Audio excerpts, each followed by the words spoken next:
President Muhammadu Buhari engages Nigerians in the diaspora on the margins of the 26th Commonwealth Heads of Government meeting just ended in Kigali, Rwanda. Nigeria makes case for developing local food production capacity at UN Conference on Food Security as Ondo State Governor orders compulsory installation and use of closed-circuit television, CCTV, in all public and private institutions in the state. Details on News Panorama with me, Naja Atutijani. Welcome.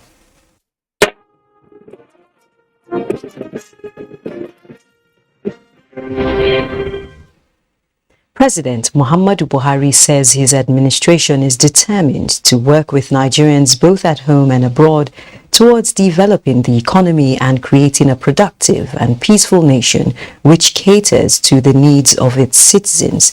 The president spoke at a town hall meeting with Nigerians in the diaspora on the margins of the 26th Commonwealth Heads of Government meeting, which just ended in Kigali, Rwanda. State House correspondent Adamu Sambo reports.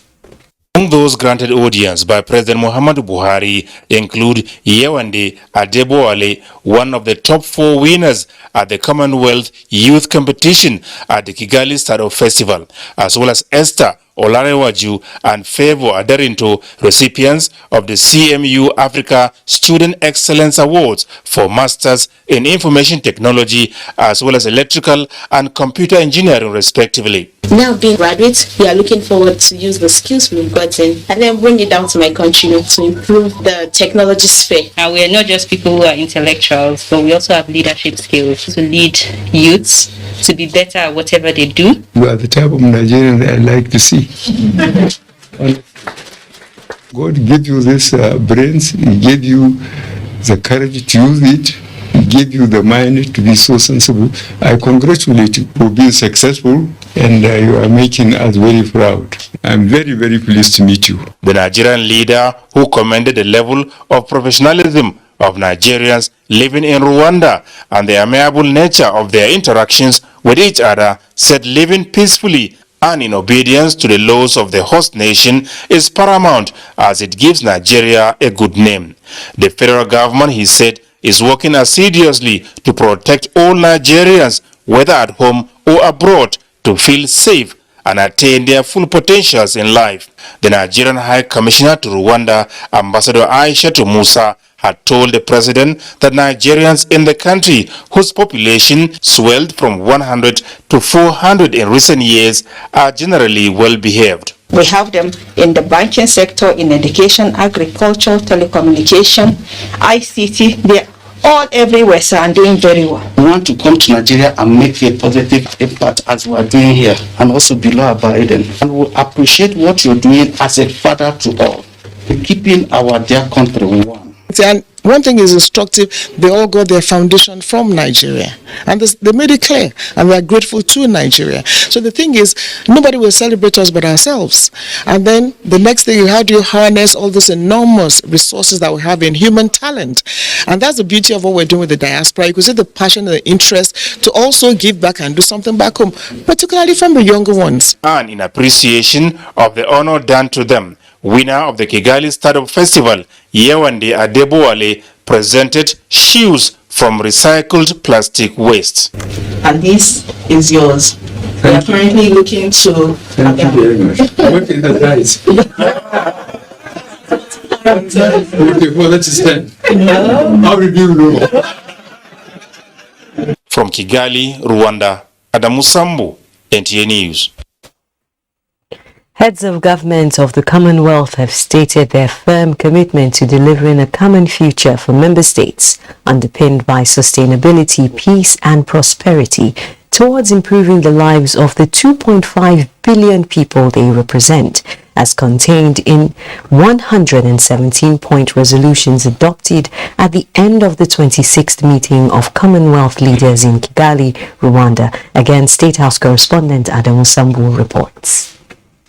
The two-day meeting of the Commonwealth leaders came at a time of uneven recovery from the COVID-19 pandemic, new threats to economic, security and political stability in the international system, and when many across member states are directly and increasingly affected by the impacts of climate change.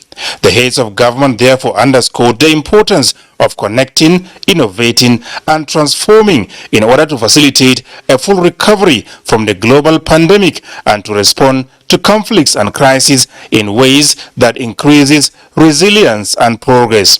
They affirmed that universal, timely, fair and equitable access to and distribution of safe, efficacious and affordable COVID-19 vaccines are key to global recovery.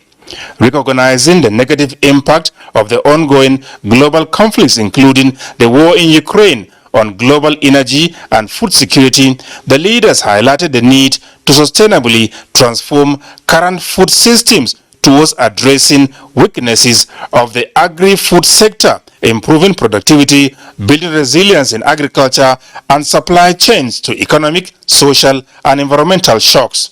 The Commonwealth meeting also reaffirmed that radicalization leading to violence, violent extremism and terrorism in all its forms are serious global threats, while expressing concern for victims and strongly condemning perpetrators. They acknowledge that these threats require a multifaceted and whole-of-society approach, including working with relevant stakeholders towards addressing the root causes and drivers. Before adopting the resolutions, the Commonwealth leaders held a retreat during which various declarations were approved, including the one on sustainable urbanization and childcare reforms. Two African countries, Togo and Gabon, were formally admitted as new members of the Commonwealth family. The next meeting of the Commonwealth leaders will be held in Samoa in 2024. From Kigali, Rwanda, Adamu Sambu, NTA News. Nigeria's delegation to Kigali for the 26th Commonwealth Heads of Government meeting, led by President Muhammadu Buhari, also anticipated major deals for a brighter outlook of the economy, while also negotiating for immediate gains to the nation's development. Foreign Desk correspondent Usman Aliu reports. In a voluntary association of 54 countries that evolved gradually from the British Empire and existed in its modern form since 1949, a serious nation will be emboldened not to take for granted any opportunity to negotiate better deals for the citizens at a time like this, when even the big economies are striving not to go down. And that is what Nigeria's government considers. Looking at the Commonwealth of Nations, a population of 2.5 billion people being in Kigali represented, is a platform for Nigeria to maximize and attract more attention among the bloc on common interests and mutual gains in various areas of the economy. Nigeria's active presence at the Kigali summit has enormous significance in boosting the economy, most especially building on the successes by the federal government in the current economic diversification drive, which saved the country's economy to absorb global shocks as a result of the pandemic and the current war between Russia and Ukraine, the effects of which the big and the emerging economies are even biting their fingers because of inflation, food shortage and energy crisis. Therefore, the convergence of these networks for cooperation on common goals such as protecting the environment, boosting trade, fighting malaria and those neglected tropical diseases, supporting democracy, promoting education and gender equality are what the Nigeria's delegation, led by President Buhari, are giving their louder voices for. One of our newest members is now at the helm, and more nations are seeking to join, which tells you everything you need to know about the health and vitality of our Commonwealth, because for all the differences between us, we're united by an invisible thread of shared values, history, and friendship. Most of the Commonwealth members are former British colonies, but that is not a condition for membership. And as the size expands, so also the strategy Nigeria's government uses under President Buhari is ambitious of to secure better future in the global arena for multilateral and bilateral engagements such as this Kigali summit. Usman Aliyu, NTA News. And now to the UN Conference on Food Security, where Nigeria has made a case for agricultural financing, transfer of technology, and boosting local food production capacity to save African countries from impending food crisis. Onenge Fineface reports. Less vulnerable to food crisis. Climate change, COVID-19 and conflicts. 3 crises hugely impacting global food security and the basis for this conference of the United Nations. We want to bring together and better coordinate existing structures for combating hunger. Effort must be exerted to secure a grain corridor from Ukraine and enable grains and fertilizer export from Russia. The conference aims to provide solutions to food insecurity by addressing the triggers. Developed countries and international financial institutions need to make resources available to help governments support and invest in their people, leaving no one behind. For African countries, it is time to go past food imports and look inwards through sustainable agricultural production. For Africa, we must, however, move beyond emergency food aid. We must prioritize food production. We have the technologies to feed Africa. Africa does not need bowls in hand to beg for food. Africa needs seeds in the ground to produce food for itself. Agro Zero Reject initiative by our ministry, agricultural mechanization, staple crops agro processing zones, agricultural financing, import substitution. This policy aims at discouraging importation of commodities so that we can look inward. Participants voted for the Global Alliance for Food Security to ramp multi-sectoral collaboration to prevent a slide of vulnerable people into hunger and starvation. Onenge Fineface, NTA News. Still on food security, the Ministry of Agriculture has commenced the distribution of farming input to small-scale farmers nationwide as a palliative in the form of seed and farming equipment. Musa Aliu has details.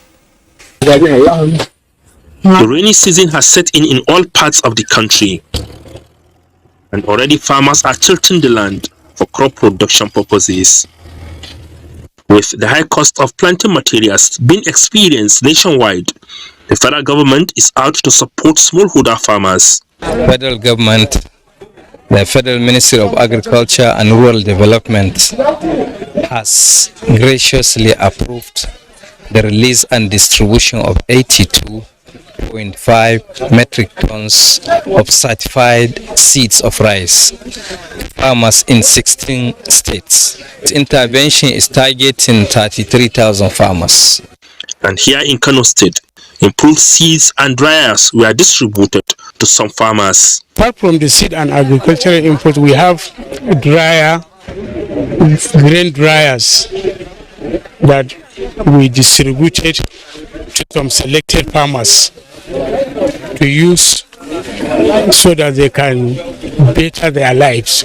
Beneficiaries thanked the federal government for the gesture, hoping that the issue of scarcity and high cost of fertilizer will be looked into. Investigations carried out by NTA show that a bag of fertilizer cost about 30,000 naira. Musa Aliyu, NTA News. And now to renewable sources of energy. The federal government is strengthening partnership with development partners for more funding of alternative sources of energy to close the energy gap in the country. A stakeholder engagement with key players in the renewable energy subsector is therefore discussing other innovations to support solar-powered projects currently being implemented by the federal government. The federal government is therefore calling for active participation of the private sector in the deployment of renewable energy sources to communities for Nigeria to achieve its target of 30% energy mix by the year 2030.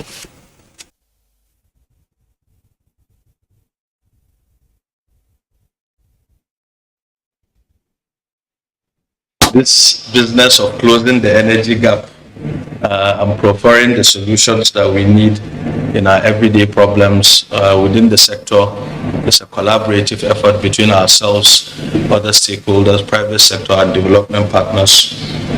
So every country, and Nigeria is not an exception, has its peculiar energy access challenges. In a country with a very large unelectrified population like ours, efforts are targeted at closing the energy gap across the nation while improving the socio-economic status of communities through the stimulation of productive use. The independent power project powered by the federal government to boost commerce in Ariaria International Market has temporarily shut down due to ongoing construction of a section of the market by the state government, Benson Osadebe reports. Many traders here in Ariaria International Market heaved a sigh of relief when this power project was commissioned by President Muhammadu Buhari in 2019. The initiative was intended to reduce pressure on the national grid and provide steady electricity supply in Ariaria Market and other adjoining markets such as the shoe manufacturing sections of power line. Today, this all-important project is unable to serve its original purpose. The ongoing reconstruction of some sections of Ariaria International Market has led the operators of the power project to pull off some of their facilities from the work sites. We usually supply light to mainly people in the other side of the demolish part of the market. And since then they have been trying to do the installation, but I don't know what is preventing them from giving light to the other part of the market. They say after they have finished the shop, they will restore the light. Investigation reveals that prior to these developments, the power project was one of the major energy sources in the market, despite allegations of underperformance, which prompted the House Committee on Power to visit the facility on an oversight function last year. The House Committee got a petition, and it's on the strength already that we have come here. So now we have seen the problems that are here. We have interacted with the investors in the power project, and we have interacted with the trader. We have seen all the challenges. So we go back, take this report to our chairman, Engineer Magaji, and the committee will now deliberate on our report. It is hoped that the power project will begin to perform optimally once the economy reverts to normal. In Aba, Benson Osadebe, NTA News. And on the security front, Ondo State Governor Oluwarotimi Akeredolu has signed an executive order for the installation and use of closed-circuit television and CCTV in all public and private institutions in the state. A statement signed by the Chief Press Secretary to the Governor, Richard Olatunde, indicates that it is to ensure security of lives and property in all public and private institutions. The order will be enforced at all religious places of worship, financial institutions, event centers, supermarkets, educational institutions, hotels, health centers, eateries, vehicular parks, and other places regularly used by the public. All security agencies, particularly the Nigeria Police Force, the Nigeria Security and Civil Defense Corps, Ondo State Security Network, and the Department of State Security Services are expected to comply, as violators of the order will be prosecuted in accordance with Section 203 of the Criminal Code, Laws of Ondo State. This is Panorama. Stay tuned for a commercial break, and more stories will return shortly. The vaccine offers hope for a safe country free of coronavirus. I urge all state governments, traditional and religious leaders to take the lead in the mobilization effort within their environment and spheres of influence. I similarly urge all eligible Nigerians to present themselves and be vaccinated in accordance with the order of priority already mapped out at the various authorized designated centers only.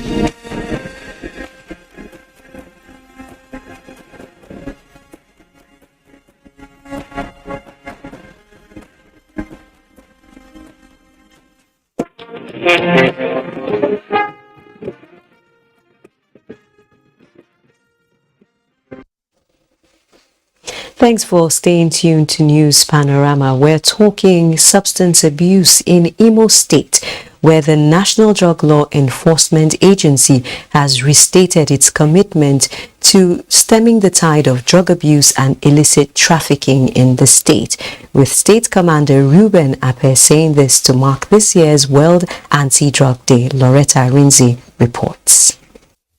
Attendant consequences of drug abuse and illicit trafficking have remained a source of concern to governments at all levels. It is in line with days that the United Nations in 1988 marked out the 26th of June annually as Anti-Drug Day to create awareness on the dangers of drug abuse. Briefing newsmen in Owerri, the Commander, National Drug Law Enforcement Agency, Imo State Command, Reuben Ape, decries the increase in drug abuse, especially among youths, which has resulted in several deaths and other health challenges. He knows that between July 2021 and June 2022, the command has arrested 218 suspects, out of which 51 have been convicted, while 145 have been charged and their case is still ongoing. The total seizure within the period under discuss is 1,471.314, and we have heroin, methamphetamine, tramadol, refanol. These are the commonly found drugs we can also talk about here in Imo State. It is expected that the awareness on the dangers of drug abuse will produce positive results towards checking further increase in involvement in illicit trafficking. In Owerri, Loretta Rinzi, NTA News. Still on substance abuse, the National Drug Law Enforcement Agency, NDLEA, is exploring different means of showcasing the negative effects of drug abuse and illicit substance intake, as well as factors which indirectly fuel such bad behavior. Abdulmalik Hassan reports. Portrayed in this movie could be a shock to many parents who unknowingly subject their children to drug abuse and substance intake, an action that also spreads through peer influence.